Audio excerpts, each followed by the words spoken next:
नमस्कार, बहुत बहुत स्वागत है आप सभी का डीडी न्यूज का इस खास कार्यक्रम इस वक्त में। मैं हूं निखिल सिंह और क्या है इस वक्त की बड़ी खबरें जिनके बारे में विस्तार से जानने समझने को लेकर आपके मन में जिज्ञासा है। क्या है इन खबरों के मायने, क्या है इनके पीछे का एजेंडा। बात होगी बिहार के सियासत की। सियासी घमासान मचा हुआ है बिहार में और इस बीच 71 सीटों पर अपने उम्मीदवारों की घोषणा की है बीजेपी ने। वहीं महागठबंधन में सीटों की गांठ अब तक सुलझ नहीं पाई है। क्या कुछ है इस पर विस्तार से बात करेंगे और अपने खास मेहमानों से भी चर्चा करेंगे। वहीं आईपीएस पूरन कुमार की मौत पर सियासी एंगल की तलाश की जा रही है। नेताओं का वहां पर जिसको कहते हैं कि पर्यटन, जिसको कहा जा रहा है पॉलिटिकल टूरिज्म, वो जारी है और उसमें अगड़ा और दलित का एंगल एक आईपीएस अफसर की मौत पर तलाशा जा रहा है। इस खबर पर भी हम विस्तार से बात करेंगे। केरल के स्कूल की बात करेंगे जहां हिजाब पहनने की जिद पर अड़ी हैं दो छात्राएं। हिजाब को लेकर के इसके पहले भी तमाम सारी सियासत हो चुकी है। इस बार केरल में ये दो छात्राएं आखिर क्या कह रही हैं और क्या है इनके पीछे की हकीकत, इस पर भी करेंगे बात। होंगे कई अहम सवाल और जवाब, लेकिन सबसे पहले इस वक्त की हेडलाइंस।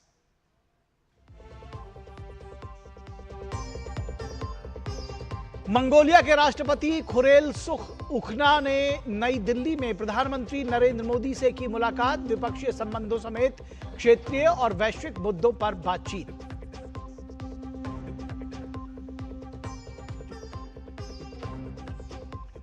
भाजपा ने बिहार चुनावों के लिए जारी की उम्मीदवारों की पहली सूची। सम्राट चौधरी, विजय सिन्हा, तारकिशोर प्रसाद और रेणु देवी समेत 71 प्रत्याशियों के नाम शामिल।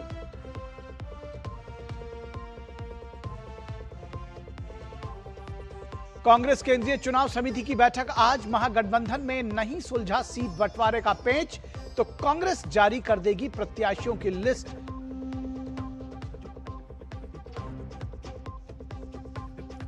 भारतीय सेना की मेजबानी में दिल्ली में शुरू हुआ संयुक्त राष्ट्र सैन्य योगदानकर्ता सम्मेलन। रक्षा मंत्री राजनाथ सिंह ने सम्मेलन को किया संबोधित। कहा, संयुक्त राष्ट्र में सुधार जरूरी, भारत नियम आधारित व्यवस्था का पक्षधर।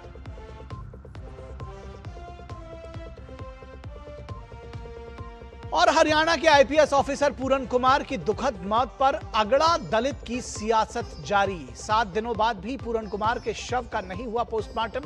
पूरन कुमार ने जिन ऑफिसर्स के खिलाफ सुसाइड नोट में लिखा है उनमें 3 दलित ऑफिसर भी शामिल। अंतिम क्रिया से पहले सियासी लीडरों की लंबी श्रृंखला में राहुल गांधी भी हुए शरीक।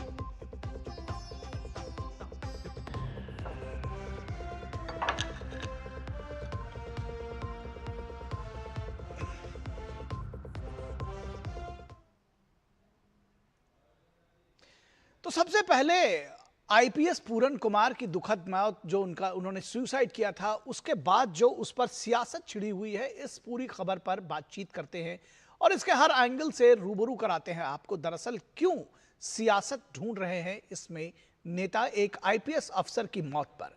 आईपीएस पूरन कुमार की मौत पर सियासी एंगल की तलाश। हरियाणा के एक आईपीएस वाई पूरन कुमार की मौत ने पूरे देश को झकझोर दिया है।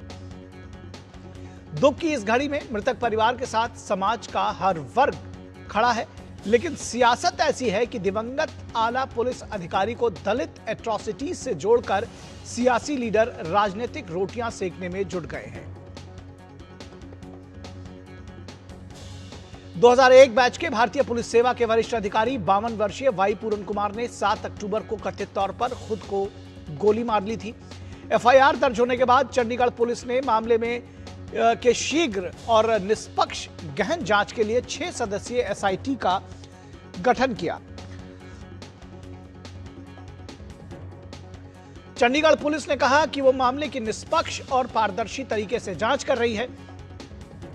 आईपीएस पूरन कुमार ने अपने सुसाइड नोट में 13 वर्तमान और पूर्व अधिकारियों पर गंभीर आरोप लगाए थे।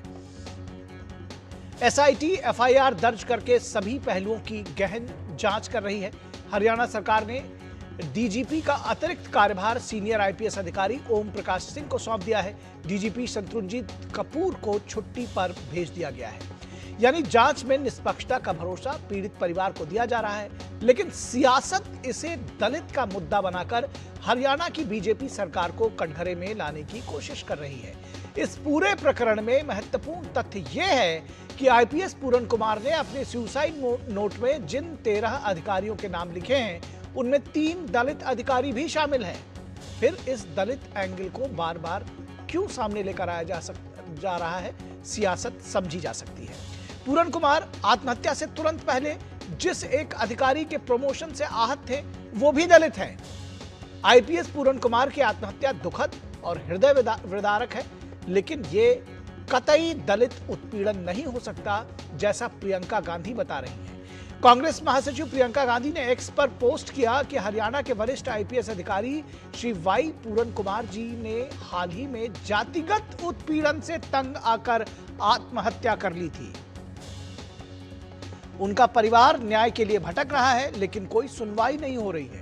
यह पूरा प्रकरण इस बात का सबूत है कि भाजपा राज में ऊंचे पदों पर पहुंचकर भी दलित समाज के लोग सुरक्षित नहीं हैं और न ही उनके लिए न्याय है।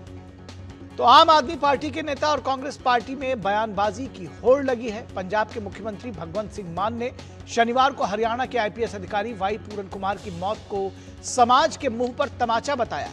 चंडीगढ़ स्थित दिवंगत अधिकारी के घर जाकर उनके परिवार से मुलाकात की। राहुल गांधी ने भी आज दिवंगत परिवार से मिलकर आरोपी अफसरों की गिरफ्तारी की मांग की है।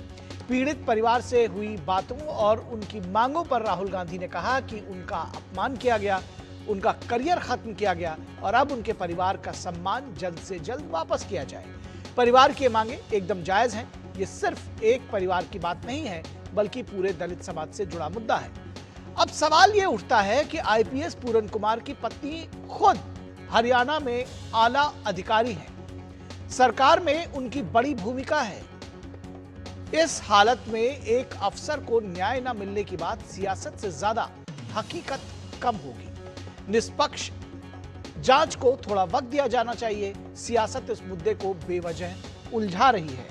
और खास बात है कि जब आईपीएस पूरन कुमार ने जिस लिस्ट में की बात कही जा रही है, उसमें खुद 3 अधिकारी जिनकी वो बात कर रहे हैं, वो खुद दलित हैं। और जिस अधिकारी के प्रमोशन से, जिस आईपीएस अधिकारी के प्रमोशन से वो आहत थे, वो भी दलित है। तो इसमें दलित एंगल कहां से निकाल लिया गया, ये भी समझने की जरूरत है। और केंद्रीय मंत्री चिराग पासवान ने सरकार की ओर से उचित कार्रवाई का आश्वासन दिया है। मैं चिराग पासवान की हैसियत से नहीं, ये मेरा परिवार है। परिवार का सदस्य बनकर तो मैं आया ही हूं, पर अपनी सरकार से ये विश्वास लेकर, ये विश्वास दिलाने में आया हूं परिवार को कि हर वो मांग जो परिवार रखता है वो पूरी की जाएगी और ये जल्द कार्रवाई होगी बिना किसी विलंब के। और राहुल गांधी ने इस मामले पर कहा कि यह परिवार की इज्जत का सवाल है। परिवार सिंपल मैसेज दे रहा है और बिल्कुल सही है। वो कह रहे हैं हमें रिस्पेक्ट चाहिए। आपने हमारे पति को डिसरिस्पेक्ट किया, आपने उसके करियर को खत्म करने की कोशिश की, उन्होंने आत्महत्या की। मरने के बाद रिस्पेक्ट दीजिए, और अगर आप रिस्पेक्ट नहीं देंगे तो वो हमारे लिए एक्सेप्टेबल नहीं है, ये कहा है। और ये एक सेकंड बोलने दीजिए मुझे, और ये बिल्कुल सही है, 100% सही है। और ये सिर्फ एक परिवार की रिस्पेक्ट की बात नहीं है, हिंदुस्तान के हर दलित भाई बहन की रिस्पेक्ट की बात है। तो आईपीएस अफसर से ये दलित का मुद्दा बन गया। बीजेपी नेता विजय सांपला ने इस मामले पर दुख जताया, साथ ही कहा कि दोषियों को कतई बख्शा नहीं जाएगा।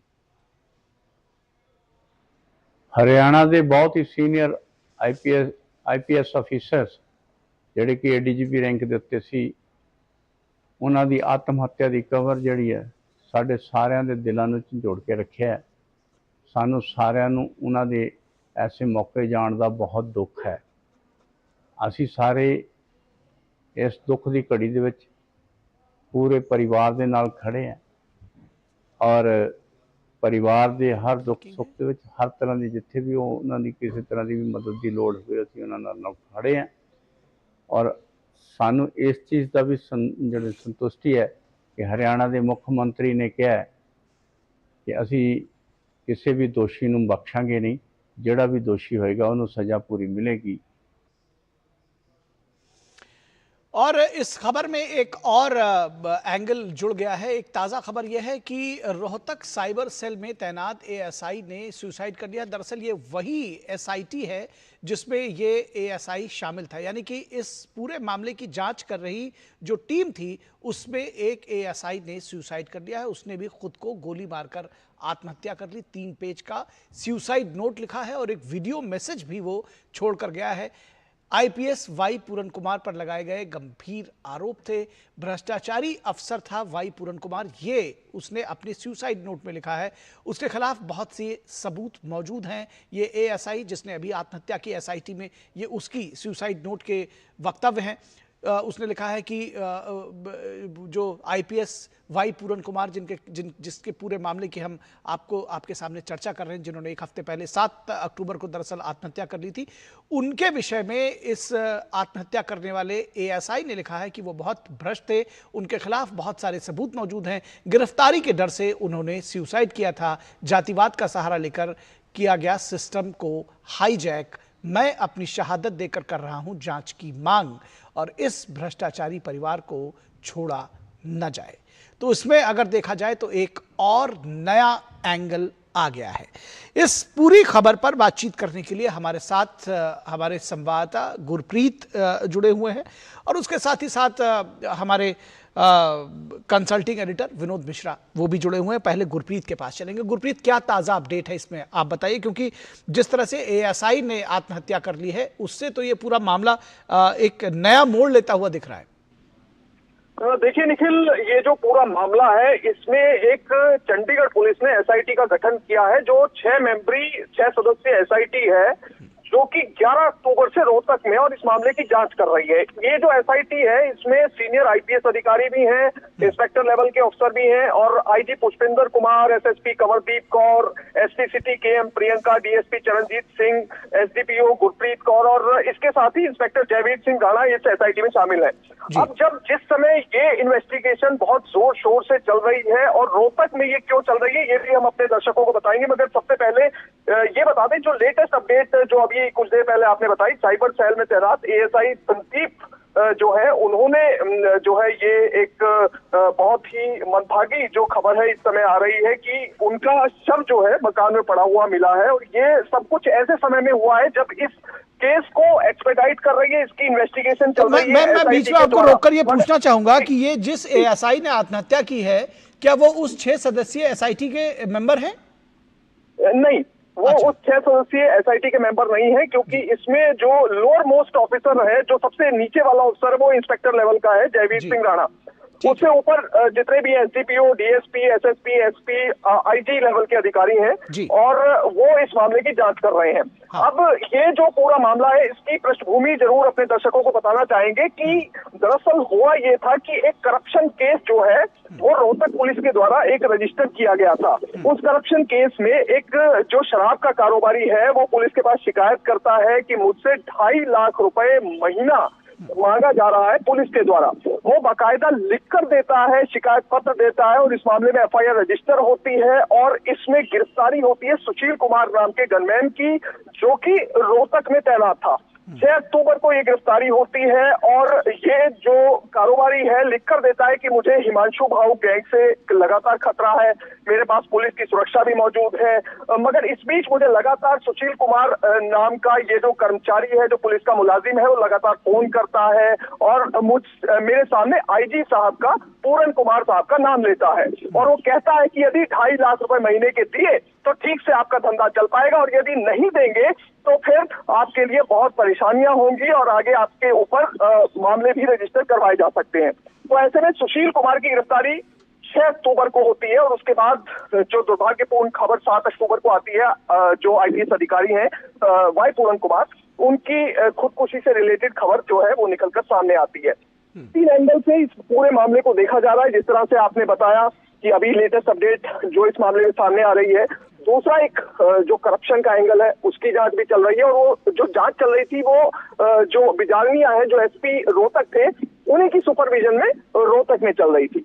इसका तीसरा एंगल जो सभी के सामने है कि जो आईपीएस अधिकारी अपनी जीवन लीला समाप्त किए थे, वो एक नोट भी छोड़कर गए थे और उसमें कई तरह के आरोप उन्होंने लगाए थे, जिसमें कि प्लेस ऑफ वर्शिप में डिस्क्रिमिनेशन का मामला था। ईएल जो अर्न्ड लीव होती है, जो सरकारी अधिकारी छुट्टी लेते हैं, उसमें टाइमली जो है उसे सैंक्शन नहीं किया गया, ये मामला भी उन्होंने अपनी जो अलग अलग कंप्लेंट, अलग अलग शिकायत जो अधिकारियों को सौंपी थी उसमें उन्होंने उठाया था।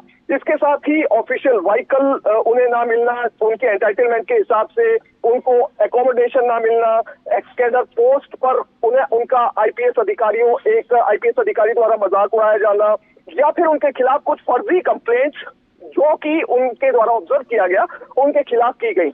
मगर इसको लेकर लगातार अभी भी चाहे वो पत्रकार हो या समाज हो, अभी तक ये संशय की स्थिति बनी हुई है कि क्या ऐसा सिर्फ एक अधिकारी के साथ सिर्फ एक आप मानिए कि कास्ट बेस्ड कोई डिस्क्रिमिनेशन हो रहा हो तभी होता है, या फिर इस तरह के मामले अक्सर वैसे भी सामने आते हैं। और इस मामले में एक पॉलिटिकल एंगल जो लगातार सामने देखने को भी मिल रहा है कि कई पॉलिटिशियन जो है ऐसे समय में जब इस तरह की कोई घटना होती है तो वहां पर पहुंचते हैं, अलग अलग पार्टियां वहां पर पहुंच रही हैं। और इस समय आम आदमी पार्टी अपने दर्शकों को भी बताना चाहेगी कि ये जो आईपीएस अधिकारी हैं, उनकी जो पत्नी है अमनीत कौर, उनके जो भाई हैं, यानी कि इस आईपीएस अधिकारी के जो साले हैं, वो आम आदमी पार्टी के नेता हैं और बठिंडा ग्रामीण सीट जो है वहां से विधायक है। और इसमें अब कुछ पत्रकार ये भी बात कर रहे हैं, या आप लगा लीजिए कि मीडिया फ्रेटर्निटी में इस तरह की चर्चाएं भी हैं कि जब राजनीति के साथ ये पूरा मामला लिंक्ड है तो ऐसे में क्यों ना माना जाए कि क्या इस मामले को लेकर राजनीति भी की जा रही है।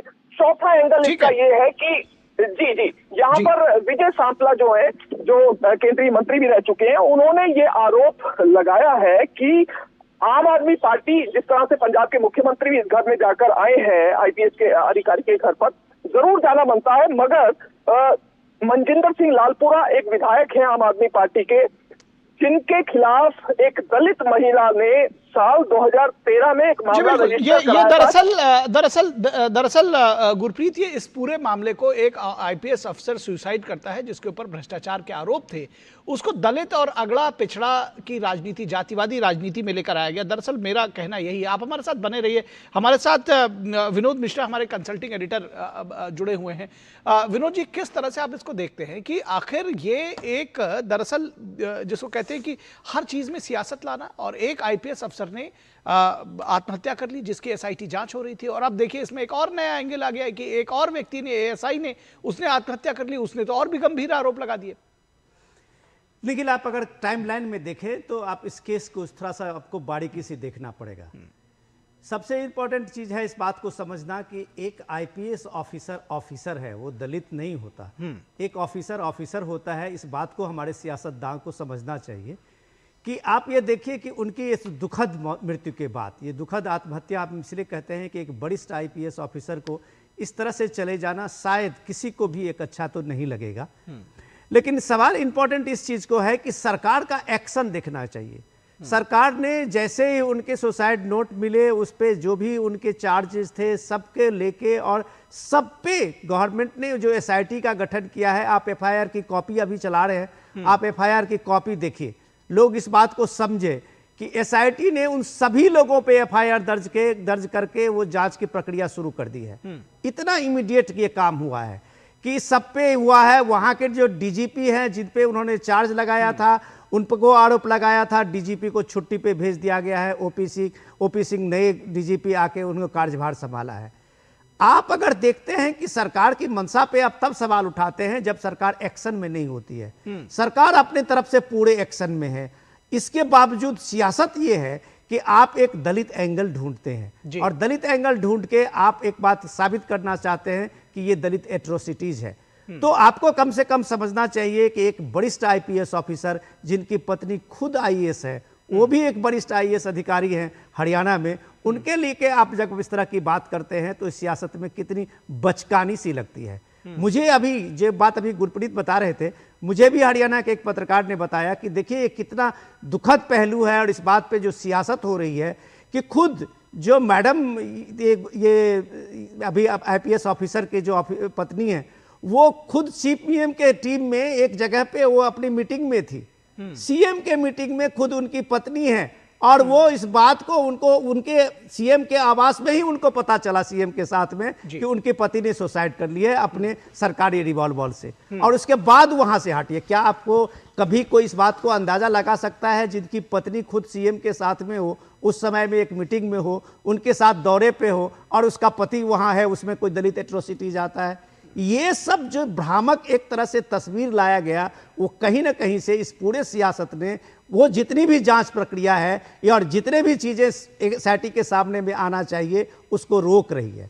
यही बात मैं कह रहा हूं कि इसी बात से आहत होके आज अगर आपने ये देखा कि इन्वेस्टिगेशन टीम में भी थे, एसआई की बात जो आप कह रहे हैं, अभी जो खबर आ रही है, पता नहीं वो खबर कितनी पुष्ट है या नहीं है, लेकिन अभी जो खबर आ रही है वो शायद एक कैडर में एक तरह से निराशा देता है कि भाई जांच की प्रक्रिया में पूरे आगे बढ़ने से पहले सियासत ये मोड़ ले लेता है कि आप जांच प्रक्रिया को आगे बढ़ने न दें, आप उसको बिल्कुल ठीक बात है विनोद जी। सबसे खास बात यह है, सबसे खास बात यह है कि जब इस तरह की सियासत करनी शुरू हो जाती है तो कहीं ना कहीं वो जांच को भी प्रभावित कर सकती है। तो जो लोग इस बात का ढिढोरा पीटकर वहां पर ये पहुंचे हुए हैं कि हम उनके खैर ख्वाह हैं, दरअसल वो कहीं ना कहीं उनको नुकसान पहुंचा रहा है, ये भी समझने की जरूरत है। तो सियासत को दूर रखने की जरूरत है, जो जांच है वो अपना काम पूरा करेगी। बहुत शुक्रिया विनोद जी आपका, और गुरप्रीत हमारे साथ जुड़े हुए थे। गुरप्रीत आपका भी शुक्रिया।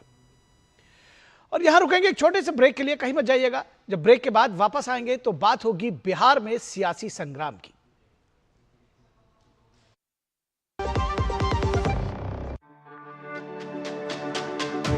मेरी पसंद, मेरी पसंद, मेरी पसंद, मेरी पसंद, हमारी पसंद, हम सबकी पसंद। मजबूत देश का मजबूत सरिया हो गया स्टील। स्वागत है आपका ब्रेक के बाद, और बात होगी बिहार के सियासत की, जो इस वक्त न्यूज में, जिसको कहना चाहिए कि अगर सियासी खबरों की बात करें तो सबकी निगाहें बिहार के सियासी संग्राम पर टिकी हुई हैं। महागठबंधन में तकरार जारी है, बिहार विधानसभा चुनाव अब जोर पकड़ चुका है। सबसे ताजा खबर बीजेपी के पहली सूची को लेकर है। बीजेपी ने इस मामले में भी बाकी दलों से लीड ले ली है। बीजेपी ने बिहार चुनावों के लिए उम्मीदवारों की पहली सूची जारी की है, जिसमें सम्राट चौधरी, विजय सिन्हा, तारकिशोर प्रसाद, रेणुका देवी, मंगल पांडे समेत 71 प्रत्याशियों के नाम शामिल हैं। हम लगातार इन प्रत्याशियों के नाम अपने टीवी पर चला रहे हैं, अपने सामने आप उनको देख सकते हैं। तो इन प्रत्याशियों में 9 महिला प्रत्याशी शामिल हैं, और इन प्रत्याशियों तमाम पार्टियां अपनी अपनी रणनीति बनाने में जुटी हुई हैं। लेकिन इसमें महागठबंधन कहीं पिछड़ता हुआ दिख रहा है, क्योंकि महागठबंधन में की गांठ अभी उलझी हुई है। सीटों के बंटवारे को लेकर महागठबंधन की अगुवाई कर रहे राष्ट्रीय जनता दल और कांग्रेस में खींचतान दरअसल बढ़ गई है। तेजस्वी यादव कांग्रेस को दिए अपने ऑफर पर अड़े हुए हैं। वहीं लोकसभा में विपक्ष के नेता राहुल गांधी ने बिहार कांग्रेस के नेताओं से कड़े मोलभाव का निर्देश दिया है। दोनों दलों के शीर्ष नेताओं की दिल्ली में महत्वपूर्ण बैठक भी बेनतीजा रही। कांग्रेस जहां 71 सीटों की दावेदारी कर रही है, तो वहीं आरजेडी कांग्रेस को मात्र 61 सीटें देने की बात कर रही है। ऐसा माना जा रहा है कि आईआरसीटीसी घोटाले में लालू परिवार पर गंभीर धाराओं में आरोप तय होने के बाद कांग्रेस सीट शेयरिंग को लेकर और ज्यादा आक्रामक हुई है। कल कांग्रेस नेतृत्व ने तेजस्वी से मिलने का समय नहीं दिया, और सूत्रों के मुताबिक बैठक में कांग्रेस नेताओं ने तेजस्वी यादव से स्पष्ट कह दिया कि मौजूदा हालात में गठबंधन आगे नहीं बढ़ सकता। तेजस्वी यादव इसके बाद देखेंगे और जवाब देंगे, ये कहकर बैठक से निकल गए। तेजस्वी कांग्रेस अध्यक्ष मल्लिकार्जुन खड़गे और राहुल गांधी से भी मुलाकात किए बगैर ही पटना वापस लौट गए। वहीं पटना में लोकसभा चुनाव की ही तरह सीट बंटवारे का फॉर्मूला फाइनल किए बगैर लालू यादव ने राष्ट्रीय जनता दल का सिंबल बांटना भी शुरू कर दिया। तो आप समझिए कि किस तरह से प्रेशर टैक्टिक्स चली जा रही है। हालांकि यह भी कहा जा रहा है कि तेजस्वी के वापस पहुंचने पर सिंबल वापस ले लिए गए, जिन लोगों को सिंबल दिए गए थे। जानकारी के मुताबिक आरजेडी कांग्रेस की 61 सीटों की डिमांड पूरी करने के लिए तैयार है, लेकिन कांग्रेस कुछ ऐसी सीटें मांग रही है जिन्हें देने के लिए लालू और तेजस्वी तैयार नहीं है। रोचक तथ्य अब और यह भी है, जिसको कहते हैं चुनावी चकल्लस, वो ये है कि सोशल मीडिया के जरिए एक दूसरे पर निशाना साधते हुए दोहों और कविताओं के माध्यम से कटाक्ष किया जा रहा है। आरजेडी और कांग्रेस के नेताओं ने ट्वीट से सियासी अटकलें तेज हो गई हैं। सोशल मीडिया प्लेटफॉर्म एक्स पर राजद नेता मनोज कुमार झा ने एक दोहा पोस्ट किया, जिसमें उन्होंने लिखा, रहीमन धागा प्रेम का मत तोड़ो चिटकाए, टूटे से फिर ना जुड़े, जुड़े गांठ पर जाए। इस अवसर के लिए, हर अवसर के लिए प्रासंगिक, ये लिखते हैं मनोज कुमार झा। तो इस मनोज कुमार झा के इस ट्वीट पर कांग्रेस नेता रागिनी नायक ने रीट्वीट किया और उन्होंने लिखा कि खुसरो दरिया प्रेम का उल्टी बाकी धार, जो उबरो सो डूब गयो और जो डूबा सो पार। और ये जो है, जिस तरह से इसके जरिए एक दूसरे पर कटाक्ष किया जा रहा है, ये इसको समझा जा सकता है। ये दोहे और कविताएं महागठबंधन में सब कुछ ठीक नहीं होने की धारणा को और दृढ़ कर रही है। सीट बंटवारे को लेकर चल रहे घमासान के बीच कांग्रेस की केंद्रीय चुनाव समिति की आज दिल्ली में बैठक हो रही है। इस बैठक में बिहार चुनाव को लेकर पार्टी प्रत्याशियों की सूची को अंतिम रूप दिया जाएगा। वहीं एनडीए के खेमे में आरएलएम नेता उपेंद्र कुशवाहा भी सीट बंटवारे से खुश नजर नहीं दिखाई दिए। उन्होंने भी अपनी बात कहने के लिए शेरो शायरी का सहारा लिया और एक्स पर पोस्ट किया कि आज बादलों ने फिर साजिश की, जहां मेरा घर था वहीं बारिश की। अगर फलक को जिद है बिजलियां गिराने की, तो हमें भी जिद है वहीं आशियां बसाने की। बहरहाल आगे बढ़ते हैं और बात करते हैं एनडीए दलों में सीटों के चयन का विषय अंतिम चरण में है, यानी कि महागठबंधन में अभी ये तय नहीं हुआ है। तो यहां पर सीटों का चयन, यानी कौन किस सीट से लड़ेगा, इस विषय का अंतिम चरण में है। लोक जनशक्ति पार्टी के नेता चिराग पासवान ने इसकी जानकारी देते हुए सोशल मीडिया प्लेटफॉर्म एक्स पर पोस्ट किया कि एनडीए दलों में सीट संख्या का विषय सौहार्दपूर्ण बातचीत में पूरा हो चुका है। कौन दल किस सीट पर लड़ेगा, यह चर्चा भी सकारात्मक बातचीत के साथ अंतिम दौर में है। मोदी जी और नीतीश जी के नेतृत्व में एनडीए के सभी दल एकजुटता के साथ पूरी तरह से तैयार हैं।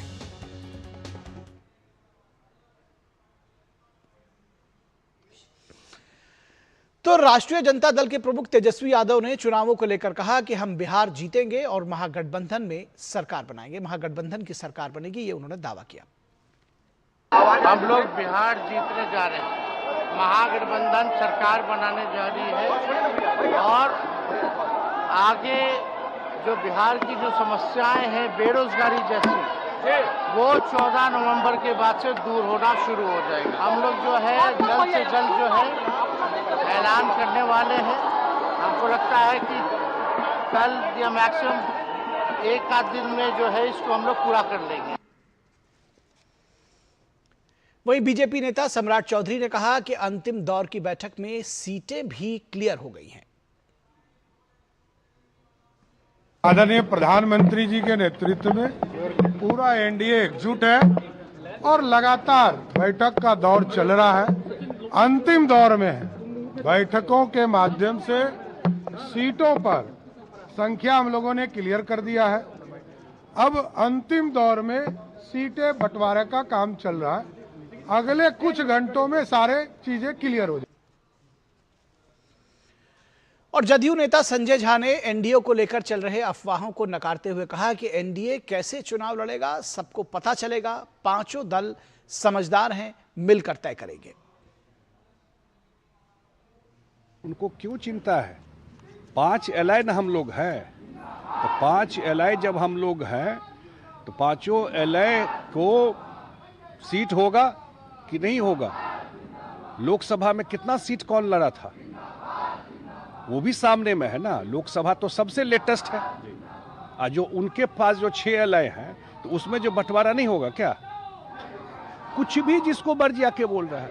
एनडीए कैसे चुनाव लड़ेगा और किस पार्टी का क्या होगा, पांचों दल समझदार है और समझदारी के साथ पूरा काम कर रहा है।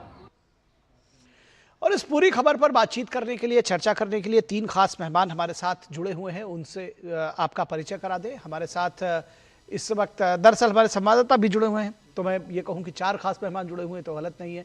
हमारे साथ मनीष पांडे बीजेपी के प्रवक्ता जुड़े हुए हैं, बहुत स्वागत है मनीष जी आपका। उसके साथ ही साथ संदीप त्रिपाठी कांग्रेस के नेता जुड़े हुए हैं, संदीप जी बहुत स्वागत है आपका।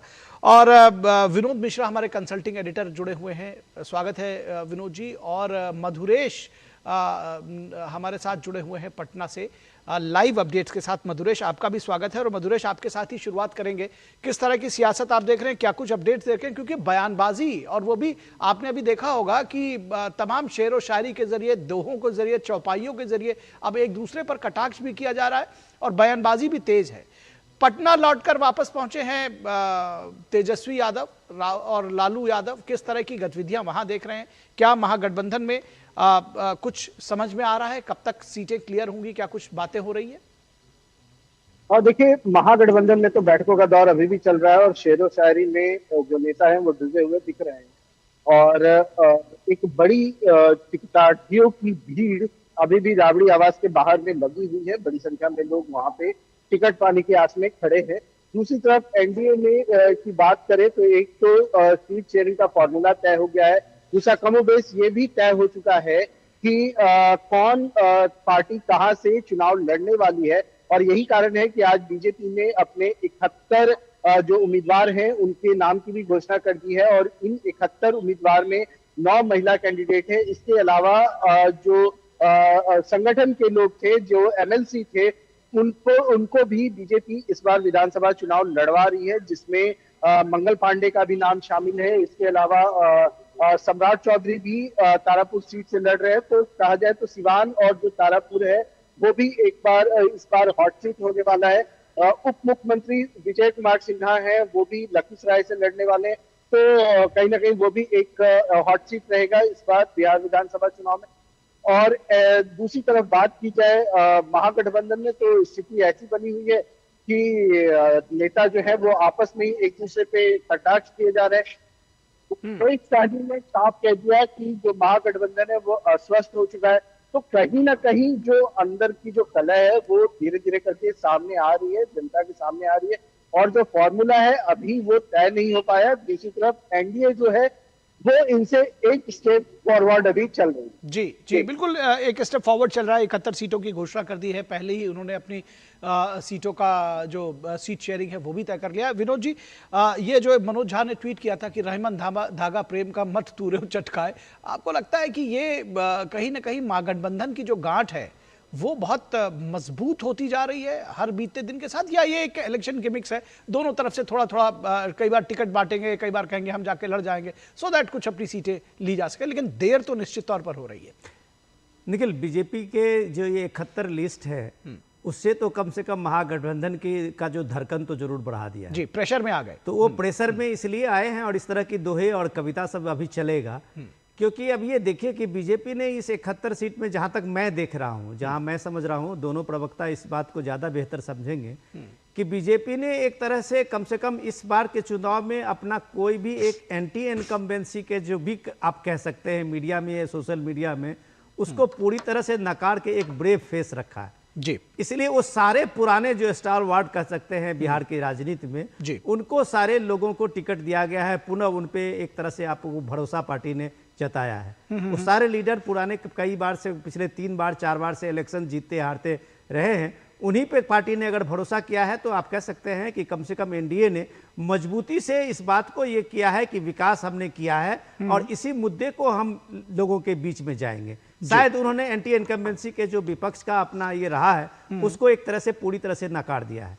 अब सवाल ये है कि अब 4 दिन बचे हैं फर्स्ट फेज के नॉमिनेशन के लिए, और उस नॉमिनेशन के आने के साथ में अगर आपका डेट पे पहला फेज का नॉमिनेशन का आपकी प्रक्रिया पूरी होनी है और महागठबंधन में अभी तक अगर कोई लिस्ट की बात नहीं हो रही है, सीट शेयरिंग की बात नहीं हो रही है और लालू यादव घर में बैठ के पार्टी के लोगों को, आरजेडी के लोगों को अपना पार्टी सिंबल दे रहे हैं, तो कांग्रेस पार्टी को तो ये लग रहा है कि आपने महागठबंधन का जो गठबंधन की बात आप कर रहे हैं उसको पूरे तरह से सिरे से नकार रहे हैं। क्योंकि आप अगर घर पे बैठ के किसी को अपने अपने कैंडिडेट को ये दे रहे हैं तो कल हो सकता है कि कांग्रेस भी ये लिस्ट निकाल के और लोगों को सिंबल देने की बात शुरू करे। और सीपीएम ने तो 4 दिन पहले लोगों को दे दिया और कहा कि भाई ये जितने भी लोग हैं अगर सीट शेयरिंग में हमारा नहीं आएगा तो हम आपका सिंबल वापस ले लेंगे जी। तो ये इस तरह की चीजें जब करके जब जनता के बीच में आप जाते हैं तो एक मजाक लगता है। तो इससे पहले ये बात जरूर होनी चाहिए कि सीट शेयरिंग को और सीट को लेके आपकी पक्की बात कम से कम गठबंधन में हो, और तब अगर आप जनता के बीच में जाते हैं तो शायद गठबंधन की मान्यता जरूर मजबूत दिखती है। बिल्कुल। संदीप त्रिपाठी, बड़ी जोर शोर से ये गठबंधन बना था जाहिर से तौर पर, लेकिन उसके बावजूद जिस तरह से अब जो बयान आ रहे हैं कि अगर भाई नहीं सीट शेयरिंग हो पाएगी तो दोनों दल कह रहे हैं कि हम अकेले लड़ लेंगे। कहा जा रहा है कांग्रेस ने 243 सीटों पर अपने प्रत्याशियों के नाम भी मंगवा लिए हैं। क्या अकेले चलने का मूड है, क्या लग रहा है? नहीं, देखिए कहा क्या जा रहा है उस पर मैं टिप्पणी नहीं कर पाऊंगा। मैं फिर सिर्फ अपनी पार्टी की बात करूंगा। आपकी पार्टी ने कहा है कि अगर बंटवारे का पेच नहीं सुलझता है तो अकेले लड़ेंगे चुनाव। नहीं, किसने कहा है? नहीं, ये आपकी पार्टियों की तरफ से तमाम सारे नेताओं के बयान आ रहे हैं कि हम लोग लड़ने के लिए तैयार हैं। किसने बताइए? अब देखिए सर, फिर एक नेता का बयान बताइए ना। हम तो ये फिर कहेंगे कि भाजपा कह रहे हैं कि हम 243 सीटों पे लड़ेंगे। बहुत सारे नेता आरोप कह रहे हैं कि हम ये गठबंधन गलत हो गया, जेडीयू खत्म है, नीतीश जी तो एकदम कुछ लायक रहे ही नहीं। हमने ही कहा है कि ठीक है, चुनाव है सर, स्वतंत्र आप कहने के लिए, मानसिक स्वास्थ्य खराब है, ये सारी चीजें भाजपा ने कही है। उस आधार पे बातें नहीं होंगी ना। पार्टी का कोई जब ऑफिशियल स्टेटमेंट आता है तब उस पर हम लोग डिस्कशन कर सकते हैं, अन्यथा चीजें चुनाव का समय है, बहुत सारी चीजें चलती रहती है। पार्टी का ऑफिशियल स्टैंड यही है कि अभी तक हम गठबंधन की जो हमारी प्रक्रिया है, अभी जैसे सर देखिए दाल तो बना लिए, दाल परोस दिए, फिर किसी ने बताया कि दाल में तो आपने तड़का लगाया ही नहीं है, फिर ये जीरा ढूंढने चले गए। अब अभी हम लोग अभी डिस्कशन में ये डिस्कशन हो रहा है कि अभी जो चिराग पासवान जी कह रहे हैं कि कौन किस सीटों पर लड़ेगा, ये डिस्कशन चल रहा है। 71 सीट जल्दी घोषित कर लिया कि हमारी बात न मांग ले चिराग पासवान, इस वजह से ला दिए।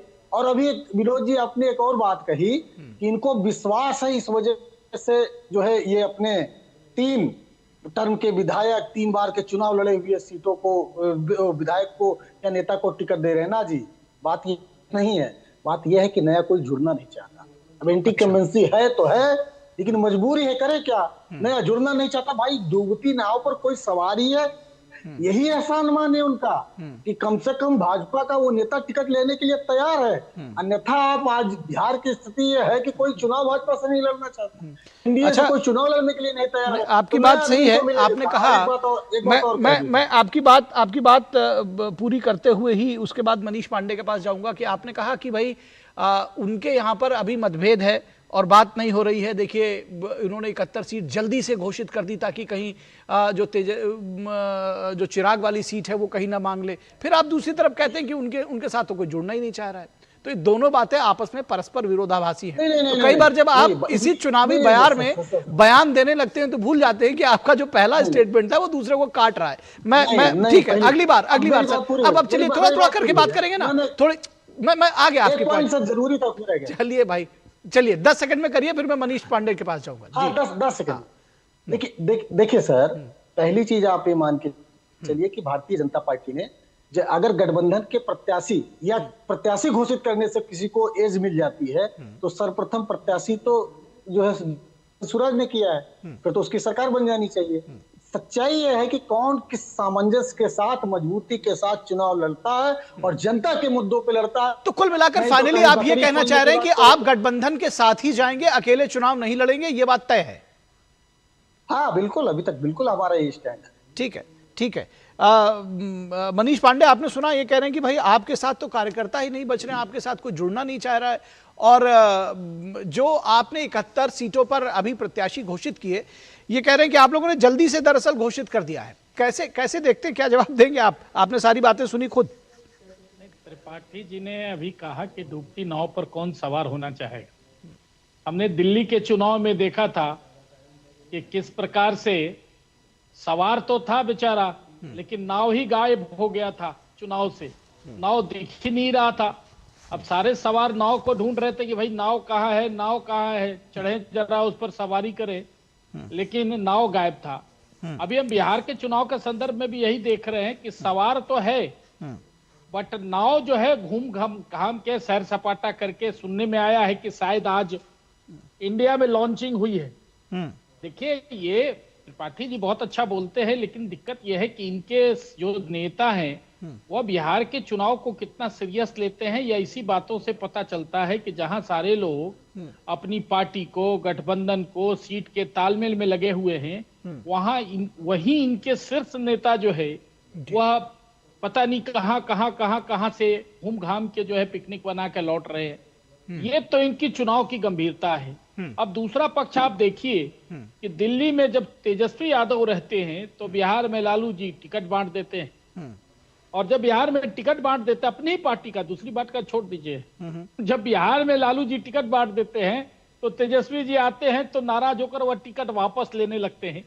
मतलब ना तो गठबंधन में कोई तालमेल है, ना ही अपनी पार्टी के अंदर कोई तालमेल है, और ये चले हैं उस गठबंधन को हराने के लिए और उसके बारे में गारंटी देने के लिए कि अब खत्म हो गया सारा चीज।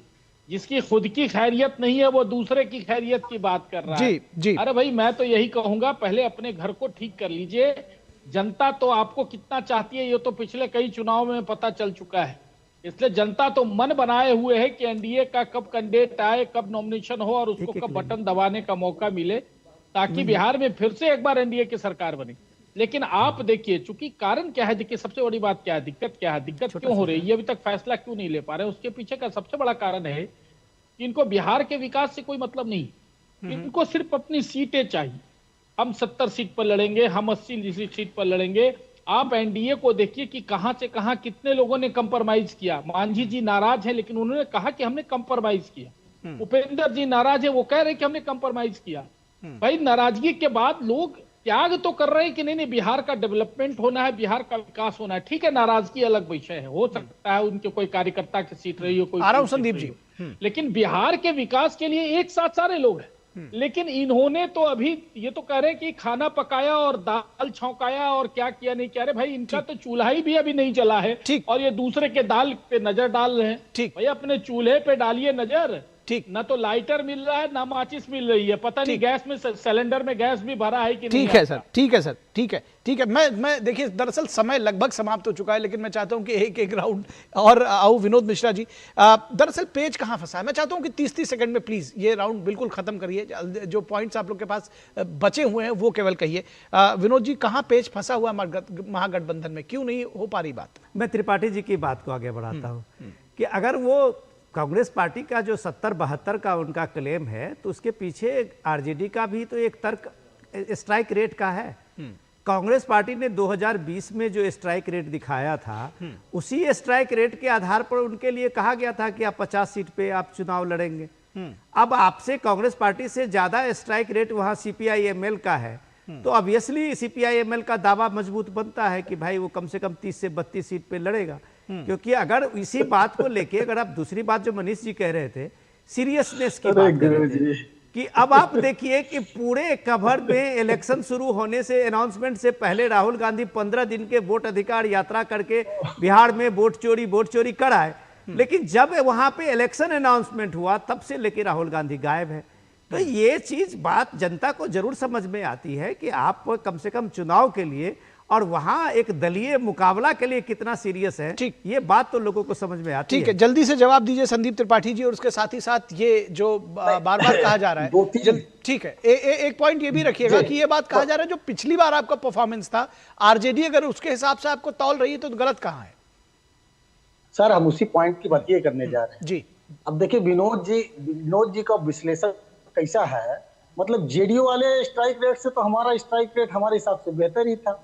वोट आप परसेंटेज के लिहाज से भी देखेंगे तो मतलब भाजपा वालों ने 101 सीट ज्यादा दे दी, आपके हिसाब से गलत किया। भाजपा वालों ने बहुत बड़ी गलती कर दी, 101 सीट देके 43 सीट जीते थे, बताइए 101 दे दिया आपके हिसाब से स्ट्राइक रेट। नहीं, वो लोकसभा भी काउंट कर रहे होंगे ना, वो लोकसभा भी काउंट कर रहे होंगे ना, क्योंकि पिछला चुनाव तो लोकसभा भी बीच में हुआ।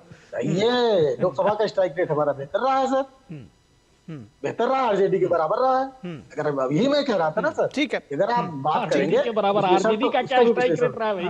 अब सर, अब रिक्वेस्ट है मनीष बहुत समय आ रहा हूं मनीष जी, आ रहा हूं मनीष जी। 3 सेकंड ही बचा था इसलिए मैंने डिस्टर्ब कर दिया। और नहीं सर, हाँ समय है। मुद्दे की बात सर ये है कि अभी बात आई सिलेंडर की, कि सिलेंडर है कि नहीं। भाई आपके उज्ज्वला वाले सिलेंडर में अडानी जी गैस के चोरी करके आधा ही दे रहे हैं। सही कह रहे हैं कि सिलेंडर में गैस नहीं आ रही है। जो उज्ज्वला वाला सिलेंडर आप लोग दे रहे हो ना, उसमें गैस गायब कर दे रहे हो। गैस अडानी जी और रिलायंस वाले सब खा जा रहे हैं, वो पेट्रोल पंपों में चली जा रही है। समझाइएगा, आपने कह दिया, जनता को आपने मूर्ख बनाने का काम किया 20 साल से, और जनता उब गई है। आपकी विदाई तय है। अब विदाई कैसे करनी है? ढोल बजा के, नगाड़ा बजा के, वो आरएसएस वाले लेकर आए। ठीक है सर, ठीक है, वो तो जनता को तय करने दीजिए ना। आप तो अभी से उसका नगाड़ा और ढोल बजाने लग गए। आपका पॉइंट आ गया सर। इतना ये नगाड़ा ढोल पहले वाले में बजवा लेते सर, समय बिल्कुल नहीं है। आपका पॉइंट आ गया मनीष जी। संघ वाला कर रहे हैं, इस पर भी कुछ बोल दीजिए। ठीक है मनीष, अरे बोलने को मौका देंगे तब तो बोलेंगे भाई। गंद जो फैला रखिए बंद करिए। ठीक है, की गंदगी बंद करिए। ठीक संदीप जी, ये क्या कर रहा है? अरे संदीप जी बोलने का मौका देंगे तब तो वो बोलेंगे। संदीप जी बोलने का मौका देंगे तब तो वो बोलेंगे। मनीष जी को ठीक है, चलिए मनीष जी बोलिए। देखिए, शाखाओं की गंदगी की बदबू इनको इतना परेशान करती है कि यह बॉडी मसाज कराने के लिए 15 दिन पता नहीं कहाँ लापता हो जाते हैं। अब क्या कीजिएगा, इनको परफ्यूम भारत की मिट्टी का अच्छा लगता ही नहीं है। जहां घूमते हैं 16 दिन लोगों के बीच में, पसीना लोगों का बिहारियों से मिलता है, कनेक्ट होता है बिहारियों का पसीना, तो बॉडी मसाज कराने, हाथ धुलवाने के लिए वो चले जाते हैं पता नहीं कहां दूसरी मिट्टी में। तो त्रिपाठी जी क्या कहेंगे? त्रिपाठी जी तो अपने नेता से परेशान है। अब उसको पैनल पे बैठ के कितना जस्टिफाई करेंगे? लेकिन बिहार की जनता यह समझती है कि कांग्रेस पार्टी का नेता जब किसी से हाथ मिलाता है तो हाथ साफ करता है। कांग्रेस पार्टी का प्रवक्ता कहती है कि वो गंदे, कुचले, महके, पसीने, बदबूदार बिहारी की चर्चा करती है कांग्रेस पार्टी की प्रवक्ता, और कांग्रेस के प्रवक्ता पैनल पे यहां बैठ के त्रिपाठी जी उसको जस्टिफाई कर रहे हैं। भाई, कांग्रेसियों ने बिहारी को बीड़ी बनाया, बिहारियों को मैला ढोने वाला कहा, बिहारियों को डेंगू मलेरिया कहा। बिहारी भूल गए क्या? आपके लाख कह देने से सिलेंडर कह लीजिए या कुछ भी कह लीजिए, लेकिन बिहारियों का जो आपने अपमान किया, और अभी आज क्या किया इन्होंने पता है? आज इन्होंने बिहार का एच शब्द जो है उसको रिवॉल्वर से लिखा है। मतलब इनकी देख लीजिए, इनकी नजरिया जो है, इनका नजरिया बिहार के प्रति क्या है। बिहार को लिखा इन्होंने, बीच में रिवॉल्वर बनाया है उसका। मतलब बिहार की तुलना रिवॉल्वर से करिए। कभी बीड़ी से करते हैं, कभी डेंगू मलेरिया से करते हैं। ये तो बिहार की इनकी कांग्रेस पार्टी की सोच है। ठीक है, इनको तो कायदे से बिहारी पता नहीं। आप तो रेट पूछ रहे थे कि क्या रेट रहा, परसेंटेज क्या रहा चुनाव का। इस बार तो बिहारी कांग्रेसियों को बताने वाले हैं उनकी सही औकात, कि देखो तुम्हारी औकात क्या है, जितनी बेइज्जती बिहारियों की कराई है इन्होंने। ठीक है, अब चलिए ये अब चुनावों में पता चलेगा। फिलहाल आज के लिए आप सभी का बहुत धन्यवाद। मनीष जी आपका, संदीप जी और विनोद मिश्रा जी बहुत शुक्रिया। और रुकेंगे एक छोटे से ब्रेक के लिए, कहीं मत जाइएगा। ब्रेक के बाद वापस लौटेंगे तो चर्चा होगी केरल के हिजाब की, जिसको पहनने को लेकर विवाद हो गया है।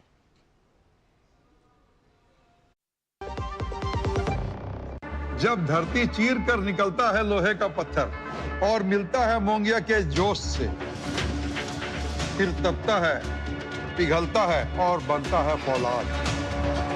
अब होता है सरिया सारी खूबियों के साथ। मोंगिया स्टील, मजबूत देश का मजबूत सरिया।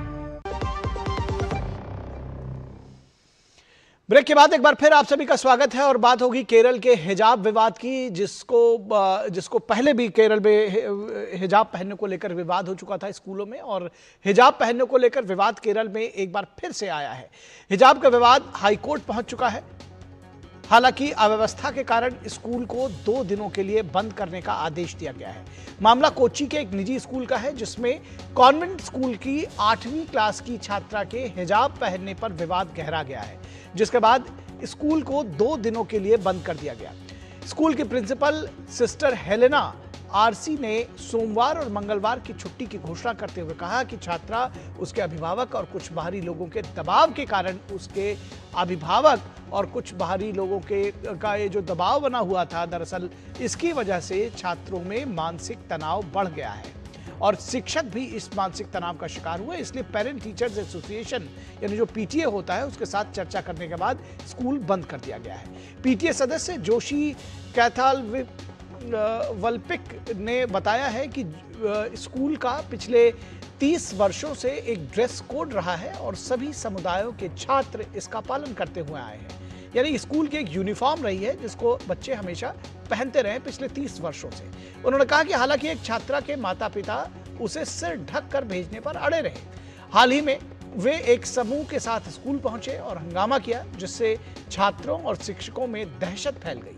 केरल हाईकोर्ट ने स्कूल प्रशासन को पुलिस प्रोटेक्शन देने का आदेश दिया है ताकि स्कूल प्रबंधन अपने स्कूल के संचालन में कोई दिक्कत का सामना न करे। लेकिन बड़ा सवाल यह है कि ठीक चुनावों से पहले केरल के स्कूलों में हिजाब का मुद्दा बनाना कर्नाटक में हिजाब विवाद की पुनरावृत्ति तो नहीं है। और इस पूरी खबर पर बातचीत करने के लिए हमारे साथ हमारी संवाददाता विनया जुड़ी हुई हैं। उनसे बात करेंगे इस पूरे विषय पर। विनया, किस तरह से देखती हैं? फिलहाल आज ट्यूसडे को स्कूल बंद होगा, लेकिन ये भी जानना समझना चाहेंगे कि ये दरअसल विवाद कहाँ से शुरू हुआ और जब ये ड्रेस कोड पिछले 30 वर्षों से या ड्रेस कोड कहें या यूनिफॉर्म कहें, तो इस यूनिफॉर्म को के साथ साथ हिजाब जब अगर पहन लेंगे, हिजाब पहनने की ये इसको किस तरह से देखती है? ये सियासत से जुड़ा हुआ है? इस मामले में अभी एक डेवलपमेंट हुआ है कि ये छात्रा ने स्कूल नियम के अनुसार से यूनिफॉर्म पहनने के लिए तैयार है, ये बोला है मैनेजमेंट को, और कल से स्कूल में आने के लिए भी तैयार है। मतलब ये है कि ये हिजाब पहन के कल से स्कूल में नहीं आएगी, जो प्रॉपर यूनिफॉर्म है स्कूल नियम की कानून के अनुसार वही पहन के आएगी। आज चर्चा हुई थी स्कूल मैनेजमेंट, पीटीए और वहाँ के एमएलए और इस छात्रा का पेरेंट्स, ये सब मिलके चर्चा हुई थी। उस चर्चा में ये निर्णय आया है। और जो केरल का बहुत सारे स्कूल है, सब स्कूल में यूनिफॉर्म है, बल्कि कि कॉलेजों में भी यूनिफॉर्म है। किसी भी कॉलेज या स्कूल में ऐसे लोग यूनिफॉर्म में वो अमेंडमेंट नहीं करते हैं, क्योंकि कहीं न कहीं रिलीजन में आके लोग वहाँ आके पढ़ती है, मगर रिलीजन के अनुसार से उनकी यूनिफॉर्म को वो बदलता नहीं है। मगर इस छात्रा ने ऐसा किया क्योंकि ये बोला है कि जब जून मई महीने में 2-3 बार ये हिजाब पहन के स्कूल में आई थी, तब स्कूल वाले ने उसको अलाउ किया था, मना नहीं किया था। मगर अभी ये कंटिन्यूसली पहनने के लिए निर्णय लिया, तो तब अब स्कूल वाले बोल रहे कि ये हिजाब नहीं पहन सकते। और ये भी मामला उसने बोल रहे कि ये हिजाब है उनकी रिलीजियस, ये उनका विश्वास की बात है, तो उनको वो पहनना ही है। तो जब यूनिफॉर्म के साथ वो उसकी सिर पे हिजाब पहनने में क्या दिक्कत आती है, ये सब सवाल पूछ रहे उसने। मगर स्कूल मैनेजमेंट में ये निर्णय लिया है कि हमने यूनिफॉर्म में कोई अमेंडमेंट या किसी बदलने का परमिशन किसी को नहीं देंगे। इसलिए वो स्टैंड उनका ठीक ही है। तो इसलिए उसने हाईकोर्ट जाके पुलिस परमिशन मांगा, पुलिस प्रोटेक्शन का परमिशन मांगा, और पुलिस ने प्रोटेक्शन भी दिया। अभी तो ये मामला सॉल्व है, अभी कोई दिक्कत नहीं है कि कल से स्कूल ओपन भी है, वो छात्रा कल से स्कूल आएगी भी है। जी बिल्कुल। हालांकि ये सवाल ज़रूर उठता है कि यूनिफॉर्म दरअसल इसीलिए क्या पहनाई जाती है, किसी भी स्कूल में इसीलिए होती है जिससे किसी भी तरह का कोई आर्थिक भेदभाव ना हो, किसी जाति धर्म का भेदभाव ना हो, कोई धार्मिक ड्रेस भी इस पर इसीलिए नहीं कही जाती ताकि जो स्कूल के बच्चे हैं उनके अंदर एक रूपता हो, एक समानता हो, एक समान सोच के साथ शिक्षा ग्रहण करने के लिए वो आए। लेकिन अगर इसमें कुछ सियासत होती है तो जाहिर तौर पर ये दुखद है। बहुत शुक्रिया विनया इस तमाम बातचीत और जानकारी के लिए। तो इस वक्त के आज के अंक में बस इतना ही। हमारी पूरी टीम को दीजिए इजाजत। नमस्कार।